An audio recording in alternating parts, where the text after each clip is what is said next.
מזכירות לי מבטיני, את יפה בלב מדבר, נותנת לי את נשמתך.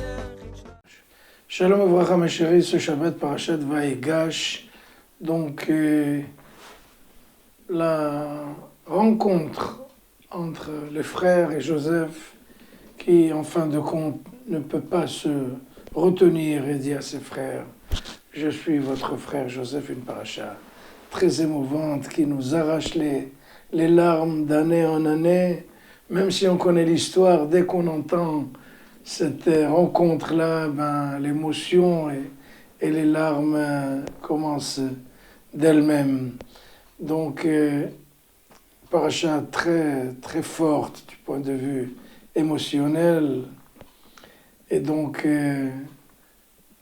dans cette paracha, en fait, Jacob descend en Égypte pour rencontrer son fils et Benjamin et tous les autres. Il va rencontrer Pharaon, ils vont s'installer, ils vont commencer en fait l'exil. Et il y a un chapitre dans cette paracha qui a l'air complètement hors jeu. Je dirais même comme un cheveu dans la soupe. Rien à voir avec la paracha, on est en train de faire le recensement de tous ceux qui descendent en Égypte. Et on arrive à la conclusion, tant de 70 individus descendent en Égypte, et voilà, la vie commence en Égypte. Et pourquoi est-ce qu'il fallait raconter une histoire pareille? Ça rime à quoi?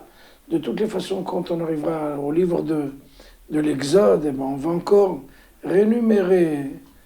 On va encore une fois faire le recensement. Donc c'est un peu bizarre.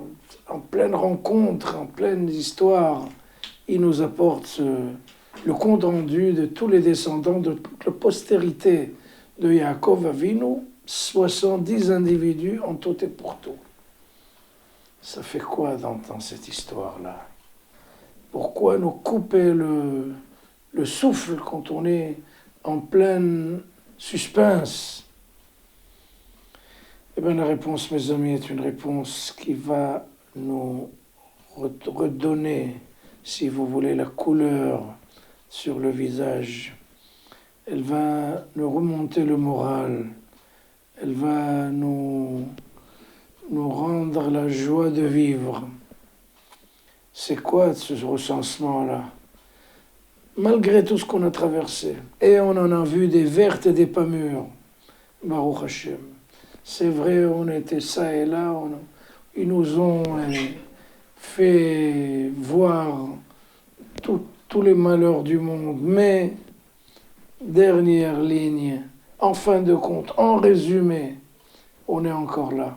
70 individus, donc le microcosme, si vous voulez, la racine de toutes les nations, c'est le peuple d'Israël. On est encore là. L'Empire romain, l'Empire grec, l'Empire perse, l'Empire égyptien, tous ces empires-là, ils n'ont pas réussi à nous faire sortir de l'éternité.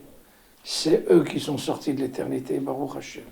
Donc même si on était en plein suspense, il faut toujours se rappeler.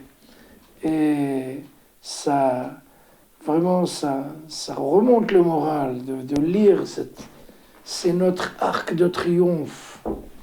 C'est, si vous voulez, la place de la joie. On reste là, on est encore là, malgré tout. Baruch Hashem, c'est réconfortant.